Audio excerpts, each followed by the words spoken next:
Alright, so I just shot this video and I was waiting for the flag to blow how it was blowing. I just spoke for 66 minutes, so I said, you know what, I have to reshoot this if anyone's actually going to watch it. And try to condense that a little bit. Oh, there we go. And just cover the points. But I realized this is the 3-year anniversary of me owning this truck, right?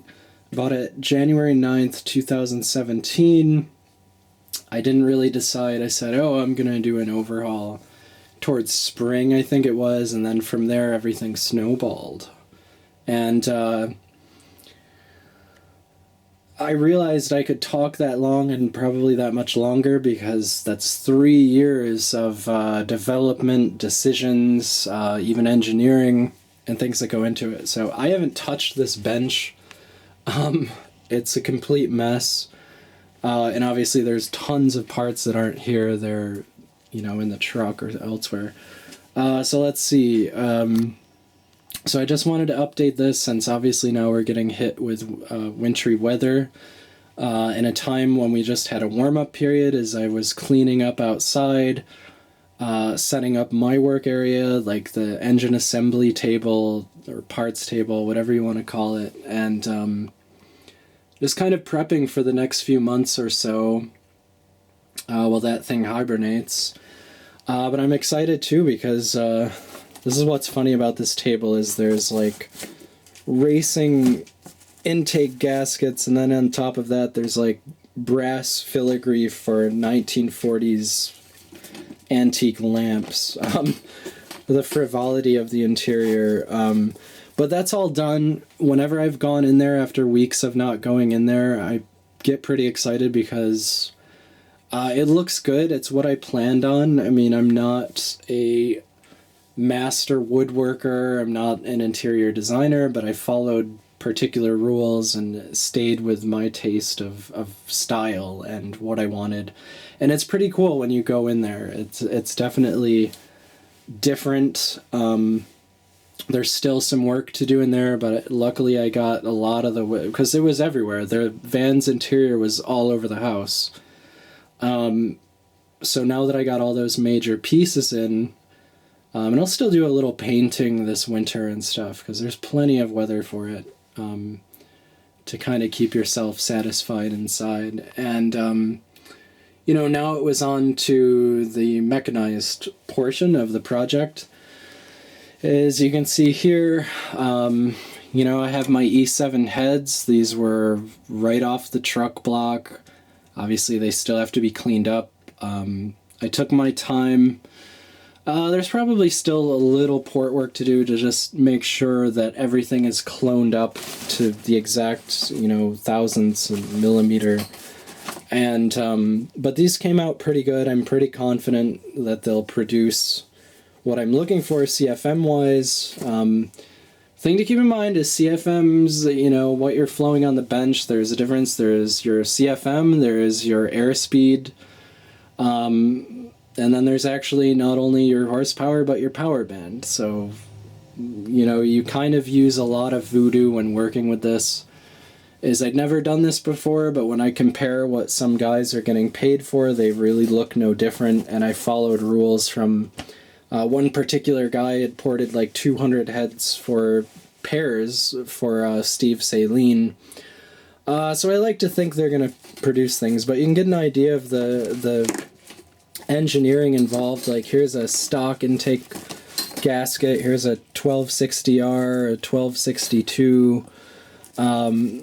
There was a lot of decisions and, do I keep the exhaust gas recirculation and blah, blah, blah. Like there's so much to do when it comes to cylinder heads, and the fact that these just came from the engine, and I have maybe upwards of $50 in decent porting hardware, from my grinder to my bits and everything, and then tools. You want a T-gauge set, inside spring calipers, and so on. So there the heads sit for now, looking pretty nasty before I clean them. And maybe I can get those assembled and finished up this winter. The valve spring compressor, you need a decent one of those when you're dealing with an inner valve spring. Some old ancient mounting hardware now that's been replaced. Harmonic balancer, it's been balanced with a crank. 28 ounce, that's ready. It's a decent unit, you know, I didn't spend a whole lot. It had to be within a reasonable budget.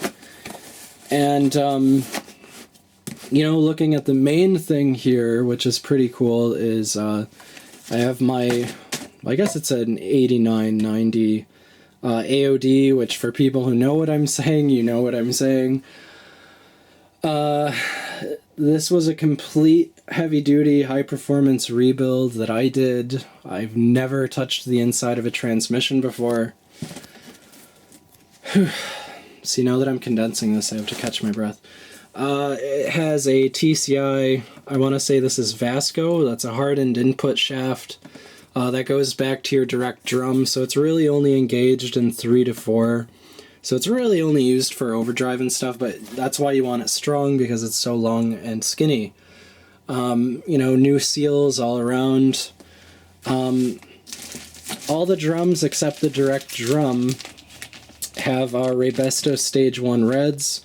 The reason why these are not used is because for the direct clutch, I used Alto Red Eagle, and I used an 8-pack power pack. So there's choline steels, and then there's 8 Red Eagle friction modules in that. So it's a pretty stout overdrive piece. Then I used it has Kevlar bands, which people say, oh, those are too hard. You know, they'll scratch up your reverse drum and everything. So it does have a super hold servo piston, which has more clamping power, supposedly, than the super servo.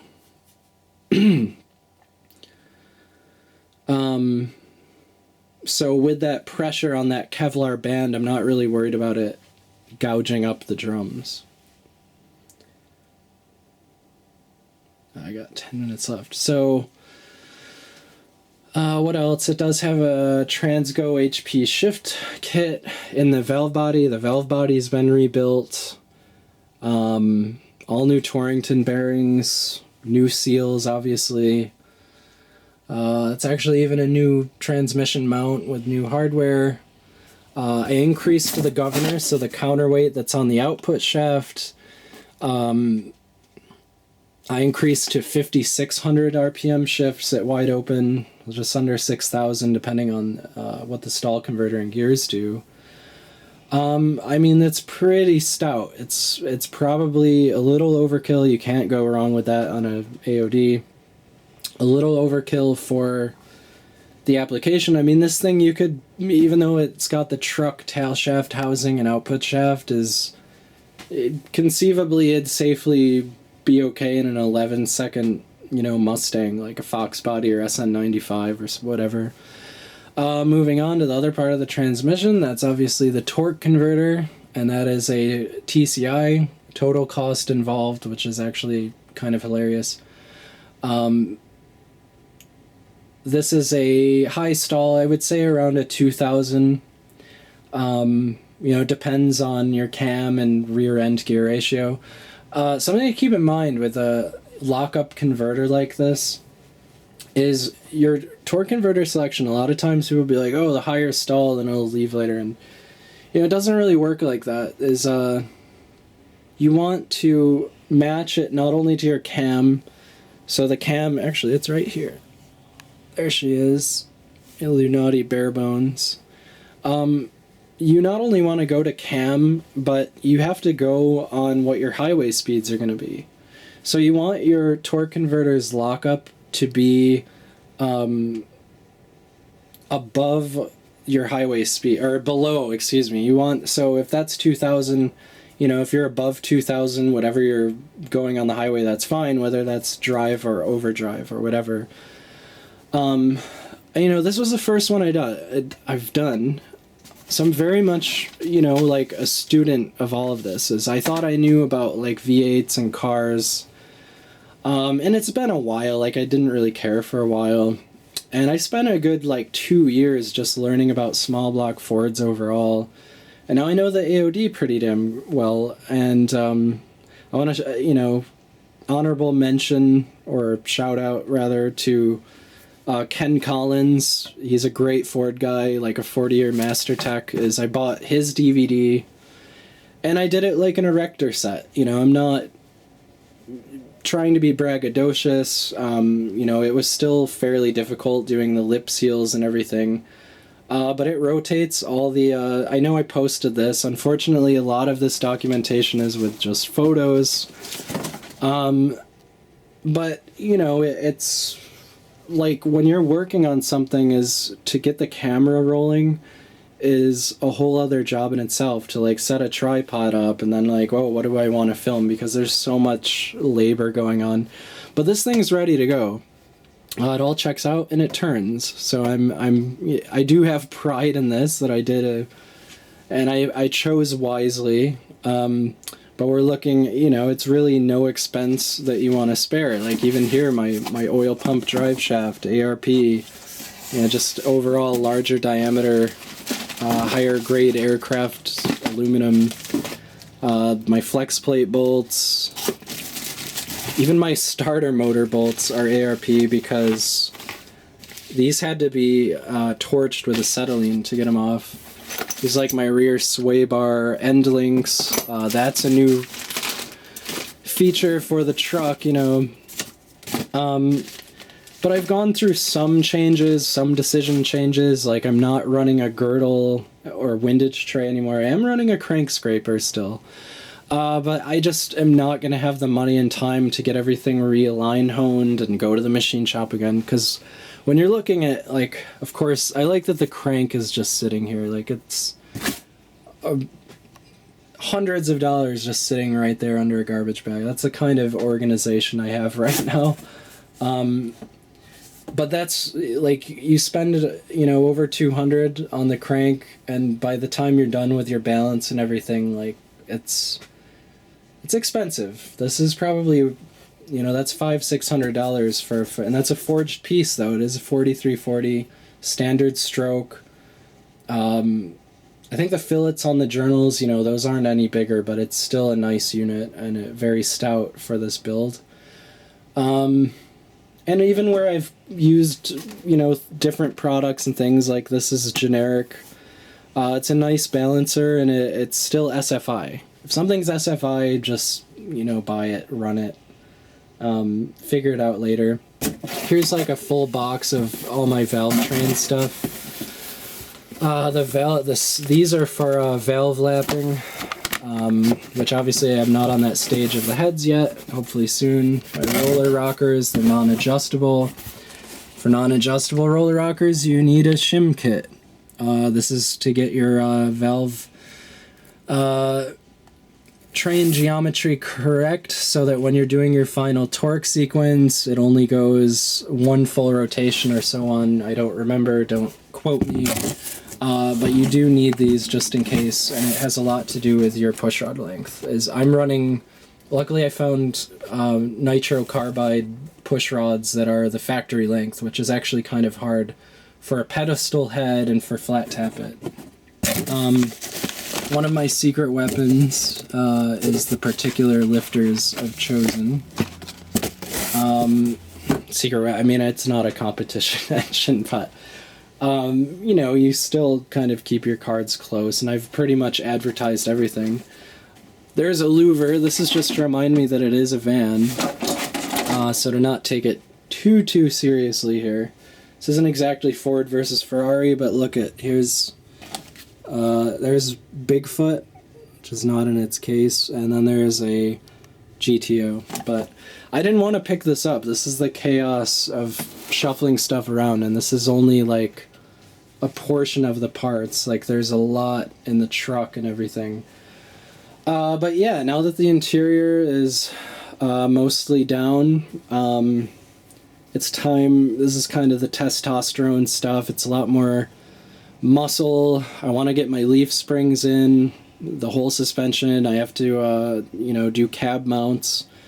I don't want I want everything on fresh rubber, but yeah, without trying to deter anyone, understand this is 3 years. Most of this has been built on minimum wage, and what you end up having is this currency of parts. So you're like, oh, cool, cool, cool.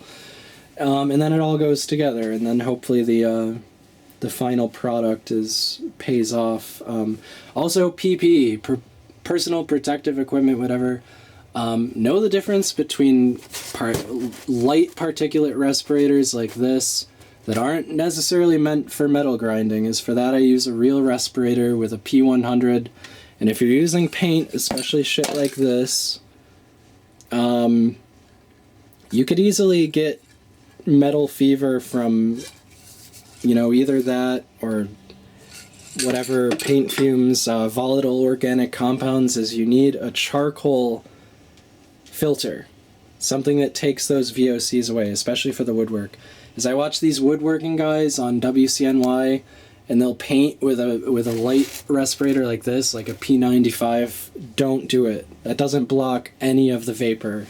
Maybe some spray, but anyway, that's about it. My battery is about to go. I just wanted a quick update. Of course, I had to motor mouth through this, and that's pretty much it. I'm waiting, but this thing is ready. It's been 3 years. Most of the time it's been, getting money to be able to like put things together. But hey, now I could go if I wanted to. If I were at a machine shop, I could easily specify, engineer, design, build, blueprint an engine. Now I'm pretty confident with an AOD at least, even though most trannies are still the same. Hopefully I didn't miss any of these hopped up parts in here, but I'm glad I did it this way. Obviously you can see I have new motor mounts too, so all fresh rubber. And that's it.